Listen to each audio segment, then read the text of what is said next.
लोग कहते हैं संगठन में बहुत शक्ति होती है और सत्य कहते हैं। अब देखिए, एक उंगली और एक मुट्ठी के बल में कितना अंतर है हम सभी जानते हैं, किंतु एक उंगली आपको उचित मार्ग दिखा सकती है, मुट्ठी मार्ग अवरुद्ध कर सकती है।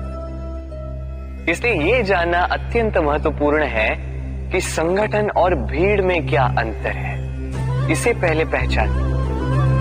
संगठन वो जहां आपका अपना व्यक्तित्व, अपनी पहचान, केवल शक्ति पाने के लिए भीड़ का भाग बन जाना ठीक नहीं, क्योंकि ये भीड़ भले ही आपको शक्ति दे किंतु आपसे आपकी पहचान छीन लेती है। इसलिए संगठन में रहिए किंतु अपने व्यक्तित्व को, अपनी पहचान को, इसे कभी मत खोइएगा।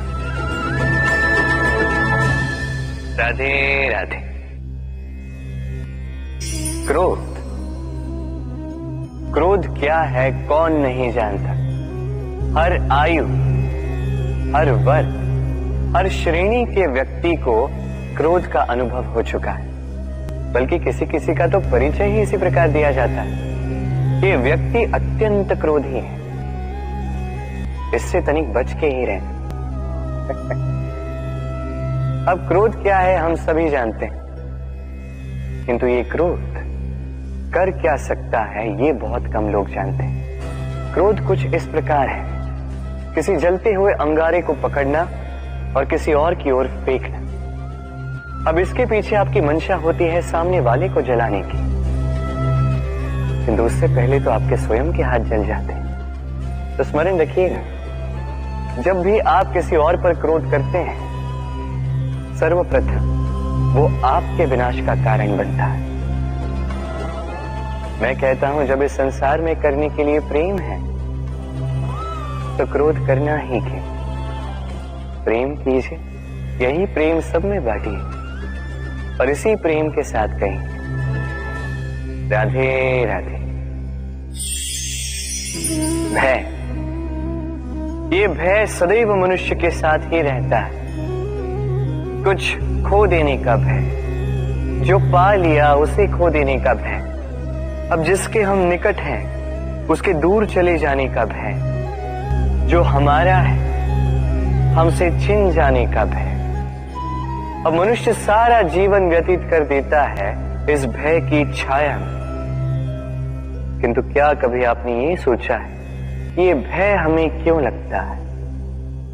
ये भय हमें इसलिए लगता है क्योंकि हम उस व्यक्ति, उस भाव, उस वस्तु को स्वयं से समेट कर रखते हैं। हम स्वयं उसे इतनी शक्ति दे देते हैं कि वो जब चाहे तब हमें छोड़कर जा सकता है, हमें कष्ट पहुंचा सकता है। किंतु यदि हम उस भाव, उस व्यक्ति, उस वस्तु से निर्लिप्त रहें, उसके आकर्षण से हम मुक्त हो जाएं, तो ना ही वो हमें छोड़कर जा सकता है, ना ही हमें कष्ट पहुंचा सकता है। इसलिए स्वतंत्र रहिएगा और सबको स्वतंत्र रखिएगा, प्रेम को भी। राधे राधे।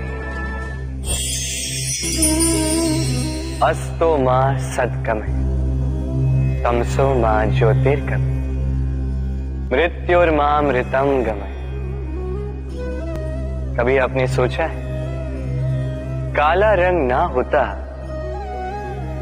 तो क्या श्वेत रंग आपको भाता? रात्रि का अंधकार ना होता तो सूर्य प्रकाश का अर्थ हमें समझ आता? ये थकान ना होती तो क्या विश्राम का अर्थ हम समझ पाते? ये भूख ना होती तो क्या इन स्वादिष्ट व्यंजनों का अर्थ हम समझ पाते? क्या इन सब का आनंद हम ले पाते? स्मरण रखिए, इस संसार में कोई भी भाव या वस्तु बुरी नहीं। यदि आप मानते हैं कि बुरी है तो किसी कारण से ये बुराई आवश्यक है, अन्यथा ईश्वर इसे हमारे संसार में रखते ही। इस बुराई का उद्देश्य है हमें अच्छाई का आभास करवाना, ताकि हम अच्छाई में अपना लक्ष्य साध सकें। इसलिए बुरों से कभी घृणा मत कीजिए। ये तो केवल भलाई की आवश्यकता के जनक है। उन्हें भले में परिवर्तित कीजिए। असत्य से सत्य की ओर ले जाए, अंधकार से प्रकाश की ओर ले जाए, मृत्यु से अमरत्व की ओर ले जाए, किंतु प्रेम के पथ से। राधे राधे। अक्सर हमारे पास एक बहाना होता है, एक खींच होती है कि संसार में हम करें तो क्या करें। जो हम करना चाहते हैं वो पहले ही कोई कर चुका है, हमारे पास तो कुछ करने के लिए ही नहीं है। यदि आपको उदाहरण दूं तो इन पूजा की थालियों को देखिए, पहले से ही सब कुछ सज्ज करके रख दिया गया है। अब ऐसे में हम सोचते हैं कि करना क्या शेष है, सब कुछ तो पहले ही हो चुका है। अब यहाँ पे समस्या कर्तव्य में नहीं है, यहाँ समस्या हमारी सोच में। हम ये सोचने में समय व्यतीत करते हैं कि क्या हो चुका है। हमें ये सोचना चाहिए कि क्या करना अब भी शेष है जिसमें हम अपना योगदान दे सकते हैं।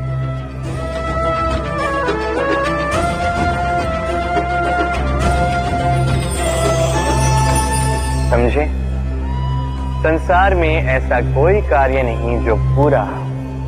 आप सदैव उसे आगे बढ़ाने के लिए प्रयास कर सकते हैं। आप उस कार्य को और श्रेष्ठ बना सकते हैं। बस आवश्यकता है तो सकारात्मकता की। राधे राधे।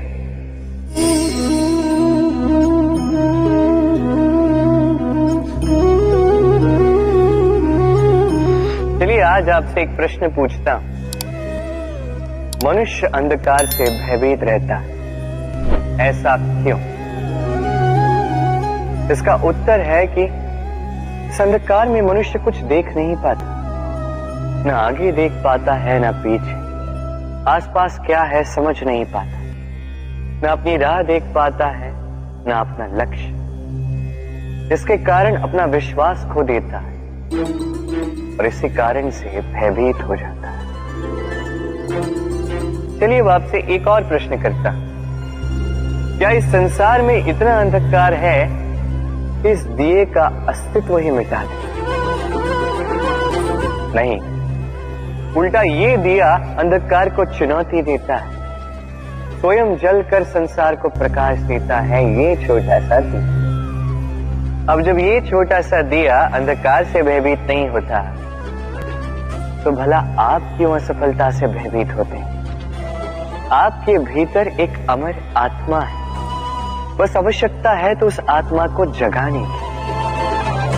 अपने भीतर की इस ऊर्जा को जगाकर तो देखिए, सब कुछ दिखेगा। राधे राधे। विवाह प्रेम का लक्ष्य है, ये भ्रम है था। और इसीलिए मनुष्य सदैव ये भूल कर बैठता है, सोचता है कि विवाह ही प्रेम का लक्ष्य है। मनुष्य प्रेम को पाना ही प्रेम समझ लेता है। अब देखिए ना, इस संसार में कुछ ऐसे भी भाग्यशाली लोग हैं जिनका विवाह उनके प्रेम के साथ होता है। कुछ का प्रेम ऐसा भी जिन्हें विवश होकर ना चाहते हुए भी किसी और के गले में वरमाला डालनी पड़ती है। किंतु ये दोनों भूल कर बैठते हैं ना। विवाह के पश्चात वो सोचते हैं कि हमें तो सब कुछ मिल गया, हमने तो प्रेम प्राप्त कर लिया, हमारा लक्ष्य पूर्ण हुआ। किंतु उसके पश्चात ये जो प्रेम है था कहीं न कहीं खो जाता। और जिन्हें प्रेम ना मिला वो प्रेम ना मिल पाने की पीड़ा में प्रेम ही भूल जाते हैं। समर्पण, 100% निस्वार्थ समर्पण, वो समर्पण जो किसी मां के मन में अपने संतान के लिए होता है। क्योंकि ये प्रेम दाऊ, ये प्रेम पाना नहीं है, ये प्रेम देना है। अपने आप को, अपने अस्तित्व को, अपनी आत्मा को समर्पित कर देना। ये प्रेम ना ही शारीरिक है, ना ही भौतिक। ये प्रेम तो अपनी आत्मा का समर्पण है। ये विवाह एक संबंध अवश्य है और इसमें कुछ भी अनुचित नहीं। ये विवाह प्रेम से प्रतिबंधित नहीं है ना। ये प्रेम कहीं ऊंचा है। अब यदि मैं आपको उदाहरण दूं, तो क्या राधा के विवाह के पश्चात मैं उसके सुख की कामना करना छोड़ दूं? कैसे मैं प्रयास न करूं कि राधा जीवन में सदा सदा के लिए सुखी रहे? क्या मेरे मन में राधा के लिए प्रेम कम हुआ? कृष्ण का राधा के प्रति प्रेम कृष्ण में समाहित है ना।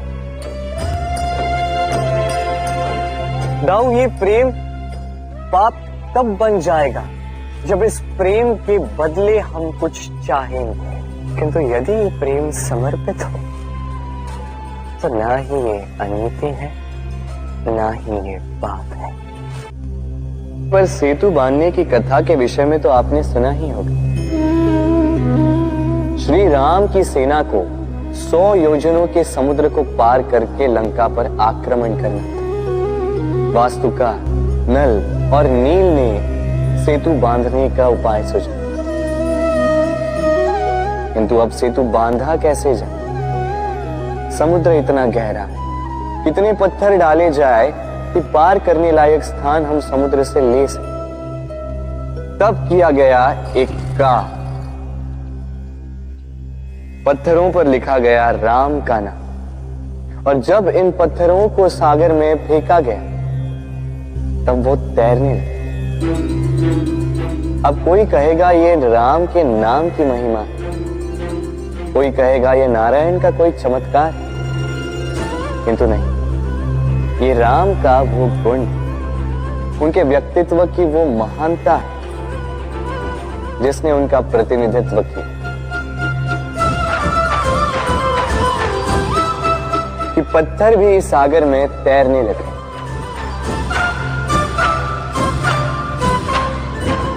उसी प्रकार जहां हम नहीं होते वहां हमारे गुण हमारा प्रतिनिधित्व करते हैं। हमारे नाम की शक्ति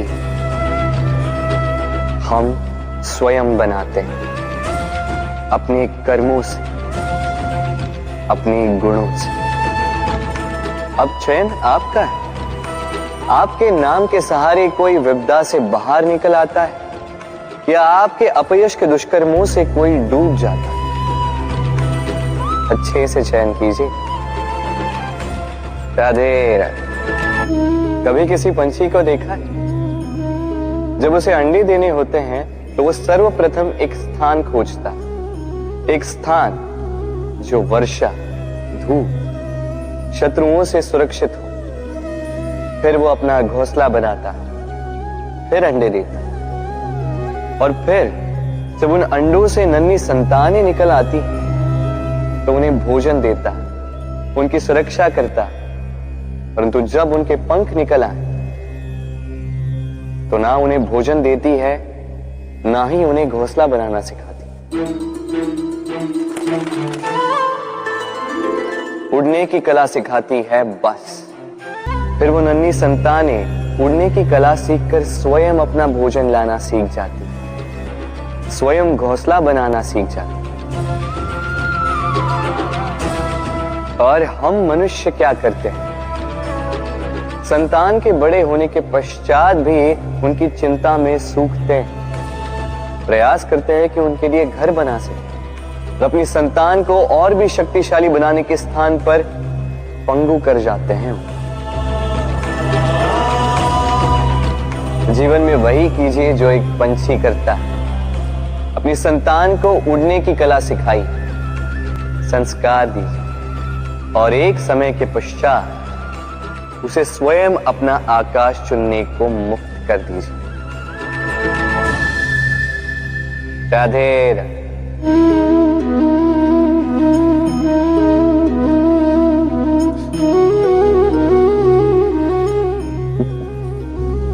आप सोच रहे होंगे कि मैं इतनी एकाग्रता के साथ इस चींटी को क्यों देख रहा हूं। आपको बता दूं कि आज इस चींटी को देखकर मैं मंत्रमुग्ध हो चुका हूं। इसके रूप, इसके आकार को देखकर नहीं, इसके प्रयासों को देखकर।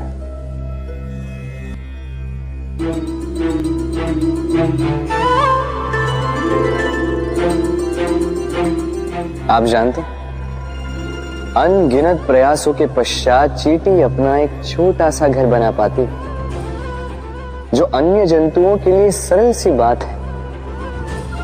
वो चींटी के लिए उसके जीवन की सबसे बड़ी घटना, सबसे बड़ी सफलता है। भविष्य में चींटी रहे न रहे, इनके बनाए हुए घर वर्षों पश्चात तक टिके रहते हैं। जीवन में सफलता के साथ भी ऐसा ही होता है। आपको एक दिन में सफलता नहीं मिलती, किंतु यदि आप प्रतिदिन प्रयास करते रहे तो एक दिन आपको सफलता अवश्य मिलेगी। स्मरण रखिएगा, भाग्य के द्वार उनके लिए नहीं खुलते जो हार मान लेते हैं। भाग्य उनका स्वागत करता जो उठकर उनके द्वार खटखटाने का प्रयास करते। तो प्रयास करते रहे, सफलता एक न एक दिन आपके पास आएगी। राधे राधे। क्या प्रेम में विवाह करना अनिवार्य है? तुम्हें क्या लगता है? बात बुराई की नहीं है राधा, बात है बंधन और जुड़ाव की। राधा, विवाह एक ऐसा पवित्र बंधन है जो दो लोगों को एक जीवन के लिए बांध के रखता है। किंतु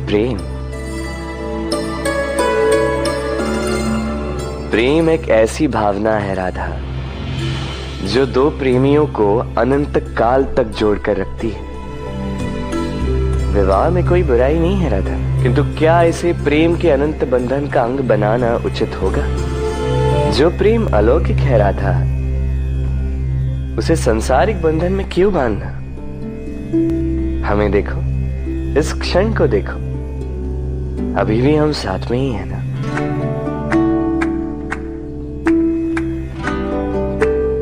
प्रेम भी यही सिखाता है राधा कि दो लोग, दो प्रेमी पूरे अस्तित्व के साथ हर क्षण एक दूसरे के संग बिताएं, बिना भविष्य की चिंता किए और इन आशाओं और आकांक्षाओं के खेल से परे होकर एक दूसरे को समझे। ये तो समय ही बताएगा ना राधा कि हम एक दूसरे के विकार, गुण, अवगुण जानते हैं या अब भी कुछ जानना शेष है। ये ताला देख रहे हैं आप? ये ताला प्रहार से भी खोला जा सकता है, प्यार से भी खोला जा सकता है। अर्थात इस ताले को आप इस चाबी से भी खोल सकते हैं, इस हथौड़े से भी खोला जा सकता है, किंतु खुलने में अंतर होगा। यदि आप इस ताले को प्रहार से खोलोगे तो ये पुनः काम नहीं आएगा, किंतु यदि आप इसे चाबी से खोलोगे तो ये सदा काम आएगा।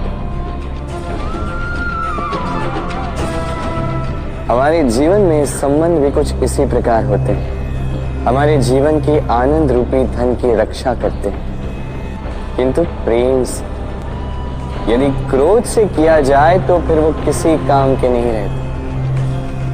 इसलिए उन्हें सदा प्रेम की चाबी से खोलिएगा, क्योंकि हर बार नया ताला ला सकते हैं आप, नए संबंध नहीं ला पाए।